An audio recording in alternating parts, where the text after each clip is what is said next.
Aujourd'hui, j'aborde un sujet qui, à mon sens, manque cruellement dans le paysage YouTube des chaînes d'écriture, à savoir le bien-être en écriture, écrire et se sentir bien dans sa tête, mais surtout dans son corps. Parce que si vous êtes comme moi, quand je ne suis pas bien dans mon corps, je ne me sens pas bien dans ma tête non plus. Et écrire dans ces conditions, c'est pas que c'est pas terrible, ça va au-delà de ça, c'est que ça se ressent au niveau du texte. Voilà. Donc, je trouvais que ça manquait, ou alors c'est que j'ai vachement mal cherché, et je me suis dit, pourquoi ne pas en parler sur la chaîne, pourquoi ne pas tourner une mini vidéo comme ça entre deux autres un peu plus grosses, un peu plus importantes. D'autant que c'est un sujet qui me concerne, que personnellement j'ai mis 1 an et demi à me trouver une routine bien-être. Alors c'est moi qui l'ai appelé comme ça. Vous savez que je suis pas du tout tout ce qui est positivisme, bien-être à tout prix, comme ça, voilà. Mais là, c'est mon corps qui a imposé ses limites et du coup, j'en ai besoin de cette routine. Mais il m'a fallu du temps pour l'établir.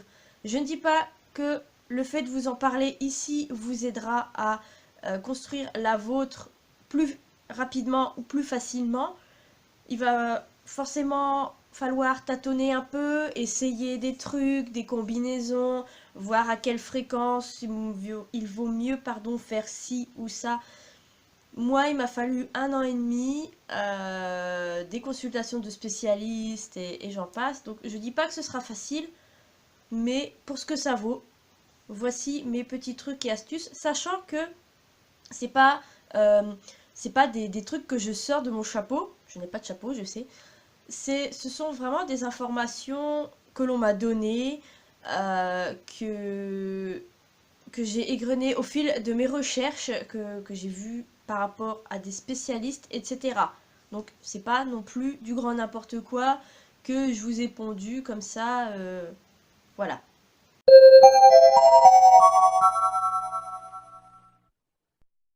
J'ai préparé un article pour le mois de février, donc sur le blog, qui justement traitera du fait de se sentir bien dans l'écriture au niveau du corps. Donc d'apprendre à l'écouter parce qu'il fixe ses règles et ses limites et que bien souvent écrire c'est se moquer un petit peu de ses limites, c'est passer outre les règles que votre corps vous impose. Et je vois fréquemment des copains auteurs qui se plaignent, entre guillemets, hein, il ne faut pas que geindre non plus sur les réseaux sociaux, mais qui se plaignent de tendinite, de coups coincés, de douleurs lombaires, euh, de maux de tête, de migraines, et j'en passe. Alors moi, je suis migraineuse, j'ai des cervicalgies, j'ai des problèmes de dos, essentiellement. En gros, toute la moitié supérieure, c'est foiré d'avance.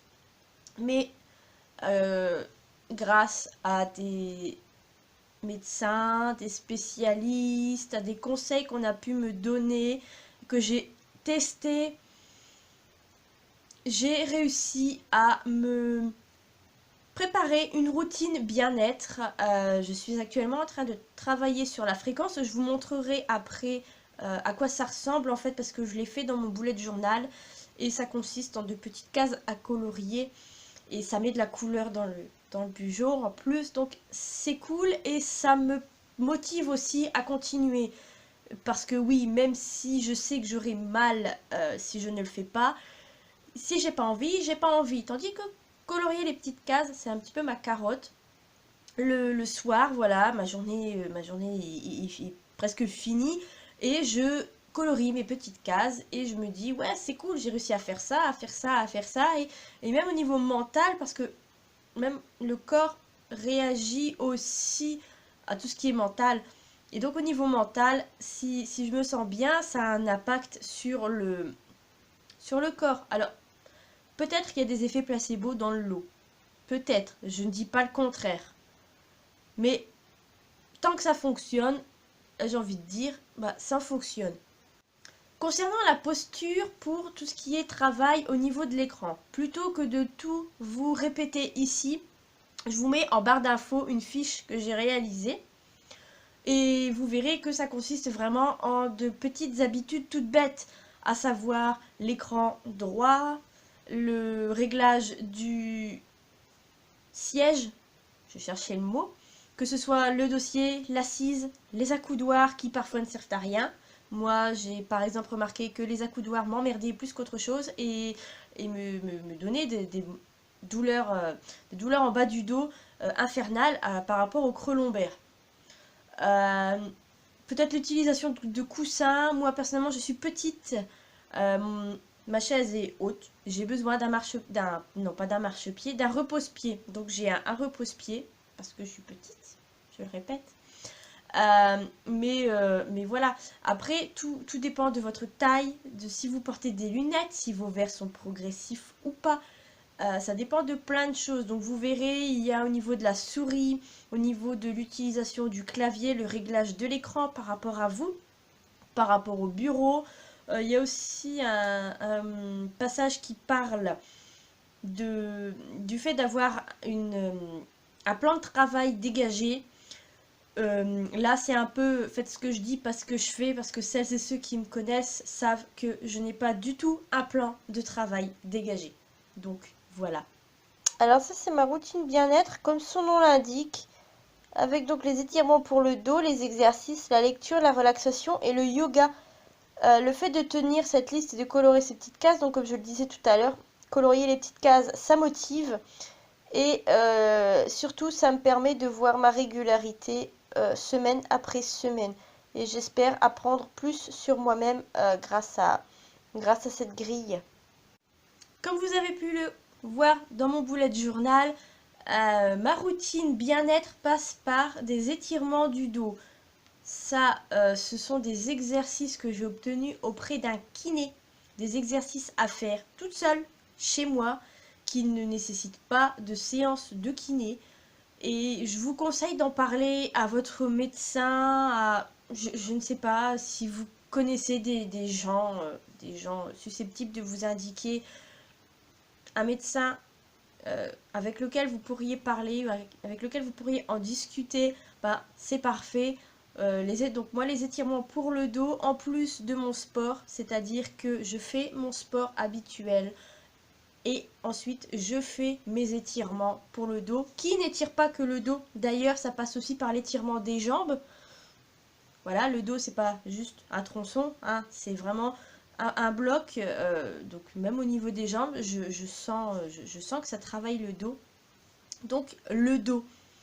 Les étirements et les exercices. J'ai aussi ma routine lecture, mais ça, vous le savez déjà parce que je me lève d'assez bonne heure et je lis une demi-heure. Je fais couler mon café et je lis. Voilà, j'ai mon champollion qui me tient compagnie et je lis une demi-heure. C'est mon meilleur moment pour lire parce que j'ai l'esprit complètement vide. Pas embrumé, parce que je suis quelqu'un qui se lève et qui est tout de suite en forme, mais j'ai l'esprit vide. Et donc c'est idéal pour lire. C'est vraiment ma parenthèse, ma bulle d'oxygène. Mais dans ma routine bien-être, j'ai décidé de multiplier ces petits instants entre parenthèses. Donc de m'aménager 2 à 3 demi-heures par jour, vraiment pour lire quand je suis seule à la maison. Je m'installe, je change de cadre. Je reste pas dans le bureau, parce que j'ai de quoi lire dans le bureau, j'ai un fauteuil. Mais non, surtout, je me mets dans le salon et je bouquine ou dehors quand il fait beau, enfin quand il fera beau. Et vraiment, je coupe, que ce soit au niveau travail ou espace de travail, je coupe tout, je ne suis plus là pour personne et je lis. Voilà. Par contre, pas plus d'une demi-heure parce qu'après, bah, c'est toujours pareil. Le fait de maintenir une posture, ça me donne mal au dos. C'est pour ça que mon emploi du temps est coupé en tout petits tronçons de entre 5 et 25 minutes, une demi-heure. Que ce soit les pauses lecture entre deux, en milieu de matinée, en milieu d'après-midi, c'est 10 minutes, pas plus. Ça me permet de vadrouiller un peu dans la maison.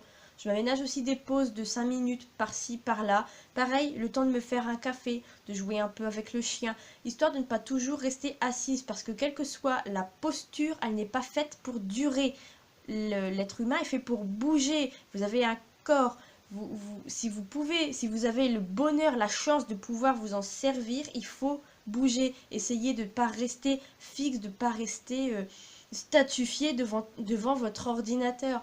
Aussi, pensez à varier, ne pas toujours travailler devant l'écran. Bon, moi, j'ai pas ce problème parce que je travaille essentiellement sur papier, mais voilà, ça permet aussi de varier les postures. Le fait de se tourner, c'est bien aussi de se tourner complètement et avec la chaise plutôt que de tourner uniquement le tronc parce que c'est pareil, cette torsion, c'est pas bon non plus pour le dos. Et ça vaut même pour celles et ceux qui n'ont pas de problème de dos. Nul n'est à l'abri, je sais pas moi, de cervicalgie, de douleurs lombaires, de... Voilà, personne n'est à l'abri, la douleur est susceptible de toucher n'importe qui, et ça je trouve que c'est assez mal, peut-être pas mal compris, mais c'est assez mal mis en place, mais j'ai l'impression que souvent écrire c'est souffrir, c'est... Il y a le plaisir dans la tête, mais le corps, au bout d'un moment, il dit stop. Non, mais là, il faut que je me pose parce que, voilà, je vois beaucoup d'auteurs qui écrivent la nuit, mais pendant des heures durant, et je l'ai fait aussi. Mais maintenant qu'il est trop tard, que je me rends compte que je ne peux plus le faire, je me dis, si j'avais su, j'aurais écouté mon corps avant, plutôt que de vouloir à tout prix écrire et me borner sur l'écriture. Et je me serais aménagé cette routine avant, j'y aurais pensé beaucoup plus tôt. Donc voilà, que vous ayez des problèmes déjà ou non, dites-vous que les douleurs chroniques peuvent être évitées si vous, enfin parfois, hein, si vous n'en avez pas encore. Repoussez l'échéance, franchement, je vous y invite très très sincèrement, repoussez l'échéance parce que c'est galère après, quoi que vous vouliez faire, vous avez mal, voilà, repoussez l'échéance, faites pas confiance. Et il y a aussi, donc, je me suis instaurée dans cette routine bien-être, la relaxation. Alors, certains méditent, certains et certaines méditent, mais plus certaines que certains d'ailleurs, j'ai l'impression. Mais moi, je médite pas parce que j'ai jamais la tête complètement vide. En fait, la relaxation me permet de me détendre. J'ai un gros problème de nœud au niveau des trapèzes. Bon, là, le problème est passé. J'ai fait ce qu'il fallait.